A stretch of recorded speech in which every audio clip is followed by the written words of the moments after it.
నమస్తే. Welcome to Suman TV. నేను మానస. ఈరోజు మనతో పాటు ఉన్నారు హైకోర్టు అడ్వకేట్ నాగేశ్వరరావు పూజారి గారు. వారితో మాట్లాడదాం. లాయర్ గారు నమస్తే అండి. లాయర్ గారు కొంతమంది విషయంలో ఎలా అంటే వాళ్ళు తప్పు చేయకపోయినా గూడా వాళ్ళపైన కొంతమంది కేసులు పెట్టడం అంటే ఫాల్స్ కేసెస్ పెట్టడం అనేది మనం చూస్తూ ఉంటాం. అలాంటి సందర్భంలో కొన్ని సందర్భాల్లో అంటే లా గురించి తెలియని వ్యక్తులపైనో లేదంటే అమాయకమైన వ్యక్తులపైనో ఇలాంటి ఫాల్స్ కేసెస్ అనేవి రిజిస్టర్ అవుతూ ఉంటాయి కదా! సో అలాంటప్పుడు ఆ పర్సన్ ఏం చేయొచ్చంటారు? ఎలా బయటపడొచ్చు ఈ ఫాల్స్ కేసెస్ నుంచి? అంటే జనరల్‌గా ఏందంటే, మనకు సంబంధం లేని విషయాలలో గూడా, హ్మ్. చాలా సందర్భాలలో మనకు సంబంధం లేని విషయాలలో గూడా మనల్ని ఇన్వాల్వ్‌మెంట్ జేసి, మన మీద ఎఫ్ఐఆర్‌లు చేస్తుంటారు. హ్మ్. సో, మన మీద ఎఫ్ఐఆర్‌లు చేసినప్పుడు ఏందంటే, మనకు అందరికి అనిపిస్తుంటది ఏంటంటే, నాకు సంబంధమే లేదు గదా! హ్మ్. నన్ను ఫాల్స్ కేసులో ఇరికించారే నన్ను అని జెప్పేసి అనుకుంటుంటారు. ఇటువంటి ప్రధానంగా ఏందంటే, మనకు 498 కేసులలో వస్తుంటాయి. హ్మ్. 498 కేసులు అంటే ఏముంటది అంటే ఏందంటే, మీకు అందరికి తెలిసిందే గదా!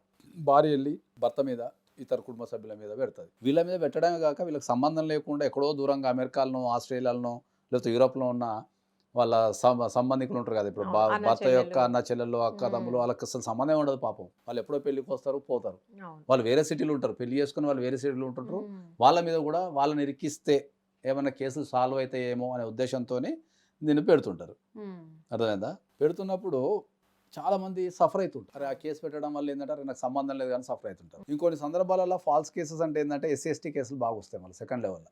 హ్మ్. ఎస్ఎస్టీ కేసులలో కూడా తిట్టినామని చెప్పేసి బెదిరిస్తానికి పెడుతుంటారు. ఓకే. తర్వాత కొన్ని ఫాల్స్ కేసులు ఏముంటాయంటే రిలేషన్‌షిప్‌కి సంబంధించిన ఫాల్స్ కేసులు ఉంటాయి.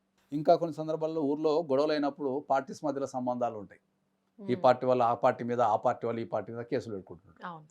సో, ఏ తావాత ఏందంటే, మనకు చాలా సందర్భాలలో మనకు సంబంధం లేకుండా మన మీద కక్షతోనో, పగ సాధించాలనో, మనల్ని ఇబ్బంది పెట్టాలనో, హ్మ్. లేదా మనల్ని ఇబ్బంది పెట్టడం ద్వారా, మనల్ని ఇరికించడం ద్వారా వాళ్ళ సమస్యలు సాల్వ్ అయితాయని చెప్పేసి సంబంధం లేని వ్యక్తుల్ని మనకు క్రిమినల్ కేసులలో ఇన్వాల్వ్‌మెంట్ చేస్తుంటారు. సో, ఈ క్రిమినల్ కేసులో ఇన్వాల్వ్‌మెంట్ చేసినప్పుడు ఏంది అంటే, వీళ్ళు అరెస్ట్ అయితేనే భయం కావచ్చు. హ్మ్. పోలీస్ స్టేషన్‌కి ఎళ్ళాల్సి రావచ్చు. లేదా వాళ్ళు చార్జ్ షీట్ గనక మన పేరు మీద ఏస్తే, మనం కోర్ట్ చుట్టూరు ఆ కేసు నిరూపించుకోవడానికి కోర్ట్ చుట్టూరు తిరగాల్సిన పరిస్థితి ఏర్పడుతూ ఉంటది. ఓకే. హ్మ్. ఇటువంటి సందర్భాలలో ఏందంటే, ఏ కారణం చేతనైనా మన మీద ఎవరైనా తప్పుడు కేసు పెట్టారు అని మనకు ఫీల్ అయినప్పుడు, ఏ కేసైనా కావచ్చు. హ్మ్. తప్పుడు కేసు పెట్టారని మనం ఫీల్ అయినప్పుడు, మనం హైకోర్ట్‌కెళ్ళి స్క్వాష్ అనే పిటిషన్ ఏసేసుకుంటే, మన కోర్టు మన పేరు మీద ఉన్న కేసు కొట్టేసే అవకాశం ఉంటది. ఓకే. ఇది చట్టంలో ఉన్న ప్రొవిజన్ అది. అంటే ఒక హుహు. ఎఫ్ఐఆర్‌ని గాని, ఒక చార్జ్ షీట్‌ని గాని హ్మ్. కొట్టేసే అధికారం హైకోర్టుకుంటది. అంటే ఓకే. వీళ్ళ మీద మీరు తప్పుడు కేసులు పెట్టారు. హ్మ్. కాబట్టి వీళ్ళ కేసు నుంచి వీళ్ళ పేరు తీసేయండి. ఓకే. లేకపోతే వీళ్ళ కేసు నేను కొట్టేస్తున్నా అని చెప్పేసి హైకోర్టు తీర్పిచ్చే అవకాశం ఎక్కువుంటది. చాలామందికి ఏందంటే ఈ క్వాష్ అనే పిటిషన్ ఏసుకోవాలనే విషయం తెలవక, హ్మ్. హైకోర్ట్‌కెళ్ళి అప్రోచ్ అయితే నా పేరు తీసేస్తారనే విషయం తెలవక, వీళ్ళు ఏం చేస్తారంటే కోర్టుల చుట్టూరు సంస్థల పాటు తిరుగుతూ తిరుగుతుంటారు. పోలీస్ ఉంటారు. స్టేషన్ చుట్టూరు, కోర్టు చుట్టూరు తిరుగుతుంటారు. హ్మ్. సో, ఎవరైనా వాళ్ళ జీవితంలో ఇది ఫాల్స్ కేసు, నాకు సంబంధం లేదు అని మీరు గనక నిరూపించుకోగలిగితే, హ్మ్.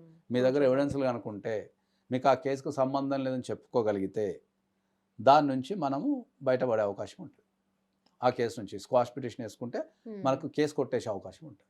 ఓకే. కాబట్టి ఎవరన్నా తప్పుడు కేసులు ఉన్నాయనుకున్నప్పుడు, మీరు డైరెక్ట్ అడ్వకేట్‌ని అప్రోచ్ అయ్యి, మీరు హ్మ్. స్క్వాష్ పిటిషన్ గనుక యేసుకోగలిగితే, మీకు కేసు కొట్టేసే అధికారం ఉంటది.